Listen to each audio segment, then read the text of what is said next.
Back to LT vlogs and I know बीच में थोड़ा डिले हो गई videos, but the thing is कोई ऐसी खास न्यूज़ नहीं आई थी जिसके बेसिस पे मुझे लगा कि I have to make a video on it.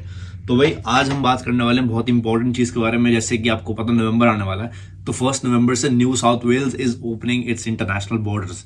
जी हाँ दोस्तों, ये चीज़ एक रियलिटी में कन्वर्ट होने वाली है कि फाइनली ऑस्ट्रेलिया, चलो एज अ होल तो नहीं, but New South Wales as a part of Australia and as a state is opening its international borders from 1 November 2021। तो रिसेंटली इस पे काफी कमेंट्स आ रहे थे, काफी लोग क्वेश्चन कर रहे थे कि इंटरनेशनल बॉर्डर जो खुल रहे हैं that is like a very broad term, ठीक है, उसमें कौन कौन अलाउड होगा, क्या क्या उसकी क्वारंटाइन रिक्वायरमेंट्स होगी, इन सब चीजों पे आज ये वीडियो के मतलब आज की वीडियो इस चीज के ऊपर है कि भाई पहली बात तो बॉर्डर्स किसके लिए एप्लीकेबल है, लाइक कौन कौन ट्रैवल कर सकता है after the borders get open, quarantine करना पड़ेगा येस और no, both the things are there, but will discuss in detail कि किसको करना पड़ेगा एंड किसको नहीं करना पड़ेगा। Third thing will be discussing that ये जो डिसीजन है न्यू साउथ वेल्स का to open the international borders even though the rest of Australia is still under lockdown and still not willing to open the international borders, तो इस पे बाकी states की क्या राय है, ऑस्ट्रेलियन मीडिया की क्या राय है, ये सब मतलब ब्रॉड टर्म से डिस्कस करेंगे सारा।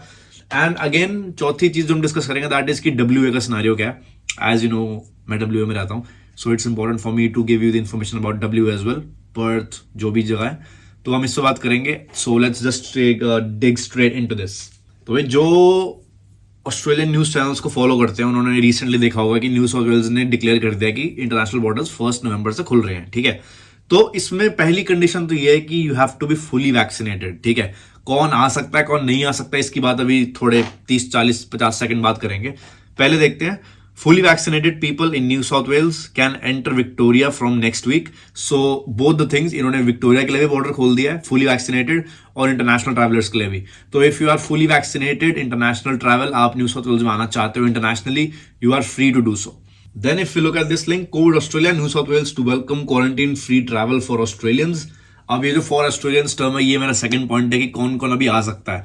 तो इस पे मेरे को बहुत क्वेश्चन आ रहे थे कि भाई बॉर्डर्स खुल रहे हैं बट कौन कौन ट्रैवल कर पाएगा। तो अकॉर्डिंग टू प्राइम मिनिस्टर, सिर्फ permanent residents, citizens and their families will be allowed to return to New South Wales from 1 November without 14 days of quarantine। I'll repeat it again. Scott Morrison said that only permanent residents, citizens and their families will be allowed to return to New South Wales internationally from 1 November, ठीक है। तो जो international travellers हैं, ऐसा नहीं है कि भाई सबको खोल देंगे, तो आई वुड सजेस्ट कि आप अपनी होप्स हाई मत रखो कि इंटरनेशनल स्टूडेंट्स का भी नंबर नहीं आएगा। बट इसमें यह भी बोला गया कि arrangements are being done to let the other international travellers and visitors into New South Wales in the coming few weeks or coming few months। The Prime Minister went on to say that the Commonwealth government has made no decision yet to allow other visa holders like student visa holders, international visitors to come to Australia under these arrangements। तो I hope ये तुम्हें थोड़ा clear हो रहा हो कि अभी जो ऑस्ट्रेलिया में इंटरनेशनल बॉर्डर खुल रहा है that is only for Australian permanent residents, citizens and their families, ठीक है। I will repeat again, the Commonwealth government has made no decision to allow other visa holders like student visa holders and international visitors. तो भाई इन दोनों का भी नंबर नहीं आएगा, but it's again he said that decisions for the Commonwealth which they will be making down the track। तो मतलब एक नेगेटिव इसमें ये है कि अभी जो बॉर्डर्स खुल रहे हैं दैट इज ओनली फॉर, जो मैंने तुम्हें बताया, रेजिडेंट्स, परमानेंट रेजिडेंट्स, बट जो बाकी वीजा होल्डर्स हैं उनका भी प्लान आएगा डाउन द ट्रैक। अब भाई जो डाउन द ट्रैक है ये कोई स्पेसिफाइड नहीं है कि 1 महीना है, 2 महीने है, 3 महीने है, but they will release an update soon, so let's just stay tune for that. Then let's see the next one, which is New South Wales is ditching its quarantine requirements for international travelers। मतलब भाई अगर तुम New South Wales में internationally travel कर रहे हो, like तुम arrive कर रहे हो, you don't have to quarantine for 14 days, या तो घर पे ना ही होटल में। तो मतलब अगर तुम्हारे पास डबल वैक्सीनेटेड हो, तुम you are fully vaccinated, you can come in to New South Wales and not have to quarantine. ये एक बहुत ही डिबेटेबल टॉपिक है, क्योंकि अगर तुम जो लोग आना चाहते हैं उनके पॉइंट ऑफ व्यू से सोचो तो इट्स गुड कि यार तो हम फुली वैक्सीनेटेड हैं, we are safe from the virus, what is the point of quarantining. But main चीज यही है कि quarantine is just like an extra precaution, but the New South Wales government has taken a step कि भाई quarantine की requirement होगी ही नहीं, बिल्कुल भी नहीं होगी if you are fully vaccinated. So अगर आप फुली वैक्सीनेटेड हो, you can straight away come in to New South Wales and live a normal life, कोई क्वारंटीन करने की नीड नहीं है। बट अगेन बाकी वीजा होल्डर्स का इसमें नंबर नहीं है, तो this is also again only for Australian permanent residents, citizens and their families. Then ये जो लिंक है इसमें काफी डबल ओपिनियंस आए थे अबाउट कि न्यू साउथ वेल्स को ये करना चाहिए था कि नहीं करना चाहिए था।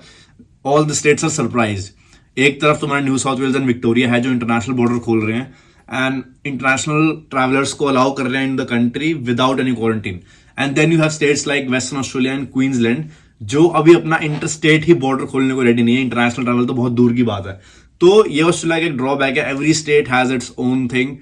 They obviously need some permission from the Commonwealth, but अगर Commonwealth allow कर देता है तो every state is free to make their own decision. And यही reason है कि New South Wales on one side is opening its international borders, बिल्कुल मतलब कोई दिक्कत ही नहीं है. And states like WA and Queensland are lagging behind, but again it is a personal decision of the state. तो ऐसा नहीं है कि तुमने एक रूल जो इम्प्लाई किया वो पूरी कंट्री में वैलिड होगा. It's only valid to some states and कुछ स्टेट्स अग्री करते हैं like New South Wales and कुछ स्टेट्स अग्री नहीं करते like Western Australia. Then let's discuss about WA कि WA's borders could remain closed to New South Wales after international travel announcement.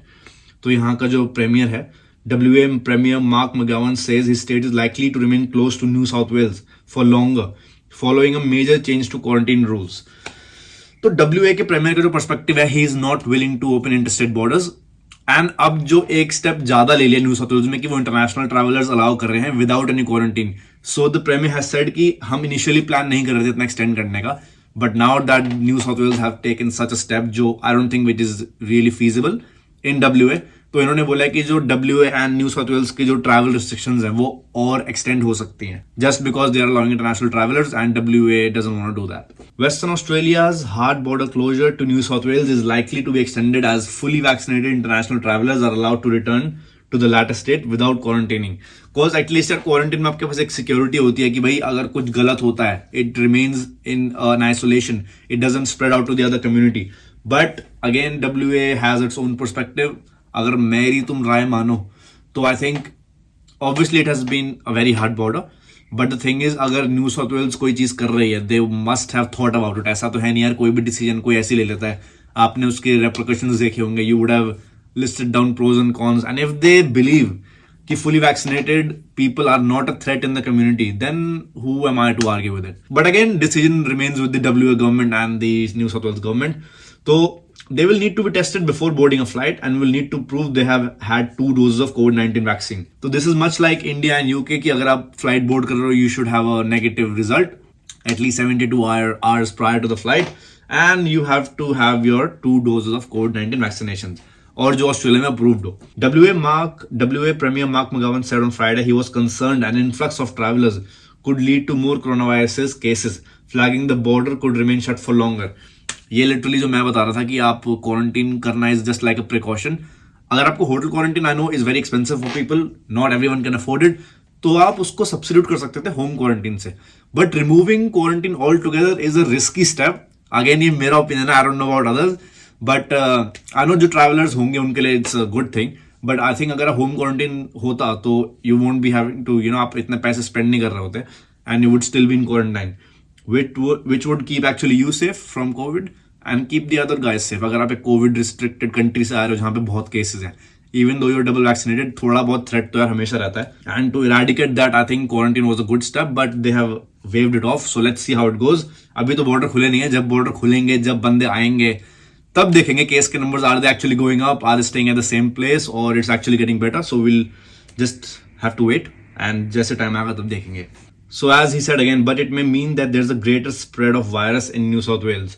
So that would obviously mean that we would keep our current bordering arrangement, which is at extreme risk, with New South Wales as far long as it's necessary.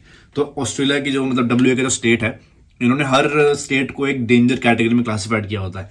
Let's say ऐसे अभी फिलहाल की situation है northern territory and Adelaide जो immediate northern territory and south Australia जो immediate neighbours हैं WA के, इनको इन्होंने बिल्कुल लो रिस्क कैटेगरी में रखा हुआ because there are no new cases and vaccination के रेट भी काफी हाई हैं. But states like New South Wales and Victoria have been kept under extreme risk state, मतलब सबसे हाईएस्ट रिस्क होता है. तो जब तक वो जो एक्सट्रीम रिस्क है वो लो रिस्क नहीं आएगा तब तक बॉर्डर वैसे ही नहीं खुलेंगे. And now that New South Wales have decided कि हम इंटरनेशनल ट्रैवलर्स भी अलाउ कर रहे हैं, तो दैट जो एक्सट्रीम रिस्क की जो कैटेगरी है वो हो सकता है कैरी फॉरवर्ड हो जाए. एंड कब तक कैरी फॉरवर्ड होगी ये तो यही नहीं पता यार. एंड फॉर द मोमेंट अभी तक ऐसी भी कोई डेट नहीं है कि WA अपने इंटरनेशनल बॉर्डर्स कब खोल रही है. So we'll just have to wait on that again. तो गाइस ये थी आज की बहुत ही क्रिस्प शॉर्ट एंटरटेनिंग वीडियो जिसमें मेरे को आपसे 4 पॉइंट डिस्कस करने थे. That is New South Wales is opening their borders from next month which is 1 November. Victoria के अभी कोई ऐसा अपडेट नहीं है but they are also planning to follow the same path. Second thing is quarantine नहीं करना पड़ेगा किसी को भी जो फुली वैक्सीनेटेड है, and he is an Australian resident, permanent resident, citizen और and their families of course. And thirdly इसकी WA का जो हार्ड बॉर्डर था among other states, it will be remaining like this for at least the foreseeable future, क्योंकि अभी तक कोई date नहीं दी गई है। एंड जैसे कोई अपडेट आएगी will keep you guys updated. We are planning to get more video soon. आजकल थोड़ा असाइनमेंट्स का स्ट्रेस ज्यादा है, नवंबर में हमारे एग्जाम्स हैं, सो हो सकता है फ्रीक्वेंसी थोड़ी कम हो, वैसे ऑब्वियसली हमेशा से कम ही रही है, but will try to get back to speed once our assignments are over. And hope you guys found this video helpful. पसंद आया तो भाई शेयर कर देना, अच्छी लगे तो लाइक कर देना। Make sure you comment down your thoughts, and अगर तुम्हें कोई डाउट हो तो of course mention that as well, and I will see you guys in the next one.